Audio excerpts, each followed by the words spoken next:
The only person who knows how the documents were removed from the SCIF in the Senate, which I understand from Democrats like Durbin's almost an impossibility, would be Joe Biden. So in other words, he secreted the documents on his body somewhere. Maybe he pulled a Sandy Berger, maybe he just put them in his jacket, who knows. So he's been doing this a long time. The University of Delaware documents, they need to do a review of those because that's where his Senate records are.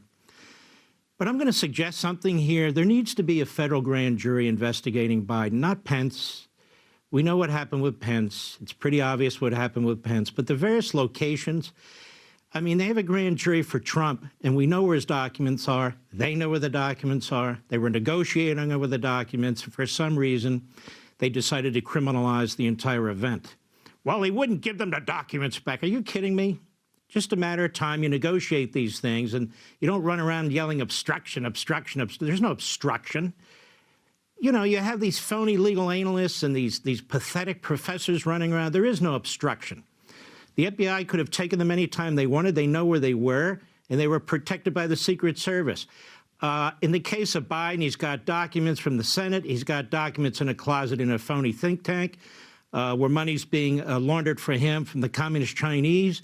He's got documents next to his Corvette. He's got documents in his fake library at home. He's got God knows where he's got more documents.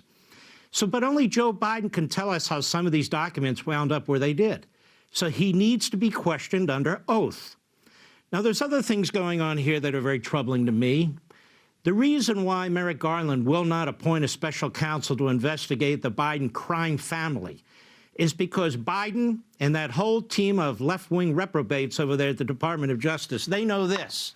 They look under the sheets, and all the bugs are going to come out.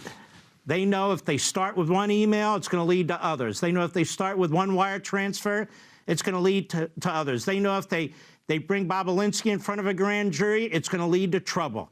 They know from other emails that Joe Biden already lied to the American people. He knew businesses that his son was involved in. What the hell did he think his son was hitching rides to see China on Air Force Two, or where he got diamonds and all the rest of it? Joe Biden is a cover-up artist, and that's exactly what's going on right here. You know, the funny thing, every time they keep showing his Corvette in the box, I keep looking at that house. How the hell do you get a mansion like that on a senator's salary? Then he's got a mansion at Rehoboth Beach, right near the ocean. He's got a classic Corvette. How does a guy on a senator's salary earn all the? I think senators earn like $180,000, $185,000. He used to brag that he was the poorest man in the Senate. Actually, was the dumbest man in the Senate. I don't know about the poorest man. Now, some of these ex-presidents and vice presidents, let me show you how pathetic the media are. So I'm reading here in the Daily Mail, and there's others that say the 4 former presidents have no classified documents. Really? And how do we know that? Because statements were put out. And in the case of Obama, he says, look, even the archive said, when I left, they secured my documents and so forth. Hey, Barack, you claim to be a very smart man. You know those documents Biden has when he was vice president? They're your documents. It was the Obama administration. So obviously the archives doesn't have all your classified documents because Biden took some. And so we don't have confidence in that. George Bush says out there, you know, when he left, they took all his documents, and same with his dad. And of course, the vice presidents, Quayle, Cheney, Gore, say the same thing. Here's the question that should be asked. Remember, Joe Biden said in September he didn't take classified documents, and he dumps on Trump. Remember, Pence, who's a very honorable man, he says in November, I didn't take classified documents, but they had classified documents. So these ex-presidents and ex-vice presidents have done and said the same thing. Well, we didn't take documents. When's the last time you looked for documents in your many homes and in your businesses, in your offices, in your presidential libraries?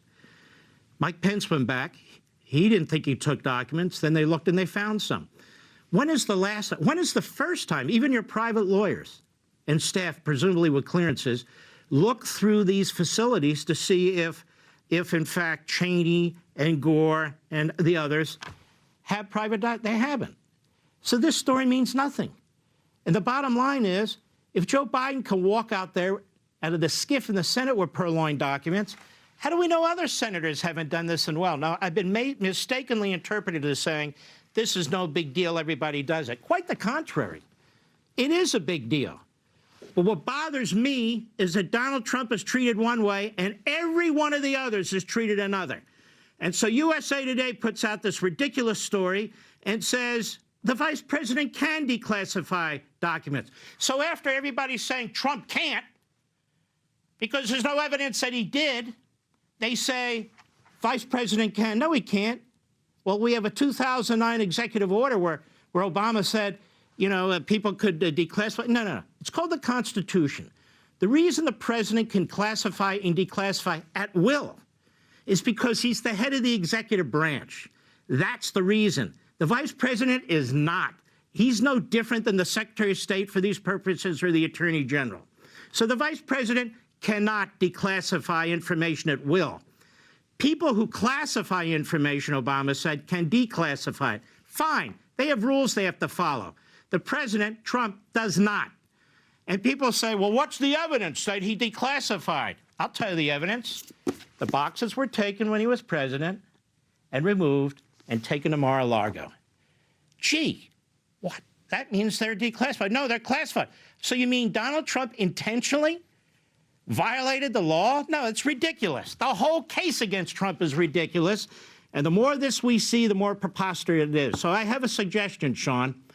Just get the longest piece of crime tape you can and wrap it around Washington, D.C., because most of these guys have done exactly this. That's it. I'm done. Could I ask one question before you're done?